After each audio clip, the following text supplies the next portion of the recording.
गोपी चिड़िया अपनी सास कजरी कौवा की बहुत सेवा करती थी, लेकिन कजरी कौवा उससे हमेशा नाराज रहती थी।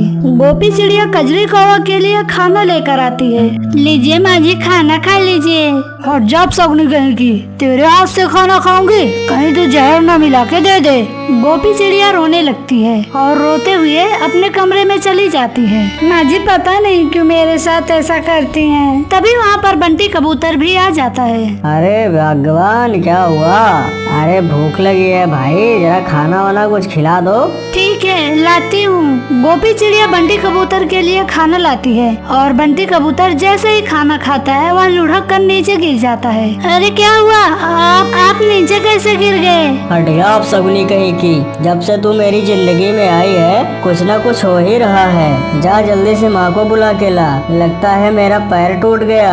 गोपी चिड़िया जल्दी से जाती है और कजरी कौवा को बुला कर लाती है। हे भगवान, क्या हो गया मेरे बेटे को? ये अपसुगनी मेरे बेटे को खा कर ही मानेगी। रुको, मैं डॉक्टर को बुला कर लाती हूँ। कजरी कौवा भाग कर जाती है और कल्लू डॉक्टर को बुला कर लाती है। अरे अरे, ऐसा कुछ भी नहीं है, पैर टूटा नहीं है, सिर्फ मोच आई है और लगता है आपका ये सोफा कमजोर है, इसीलिए टूट गया। आगे से ध्यान रखिएगा। मैं कुछ दवाइयाँ दे देता हूँ, इसे टाइम पर खा लीजिएगा और गर्म पट्टी बांधते रहिएगा, पैर जल्दी ही ठीक हो जाएगा। कुछ दिनों बाद बंटी कबूतर का पैर ठीक हो जाता है और सभी लोग मंदिर जाते हैं। मंदिर में कजरी कौवा गोपी चिड़िया के अपसुगनी होने की बात पंडित जी को बता देती है। अरे अरे, तुम भगवान शंकर की पूजा करो, इसी से तुम्हारा उद्धार हो जाएगा, कल्याण हो। मंदिर से सभी लोग वापस आ जाते हैं और दूसरे दिन गोपी चिड़िया अकेले ही मंदिर जाती है। गोपी चिड़िया का ध्यान कहीं और होता है और वह सीधे जाकर एक पेड़ से टकरा जाती है और टकरा जाने के बाद सीधे जमीन पर गिर पड़ती है और फिर गोपी चिड़िया बेहोश हो जाती है। इधर गोपी चिड़िया के देरी होने के कारण बंटी कबूतर और कजरी कौवा परेशान हो जाते हैं। अरे बेटा, हमें चलकर देखना चाहिए,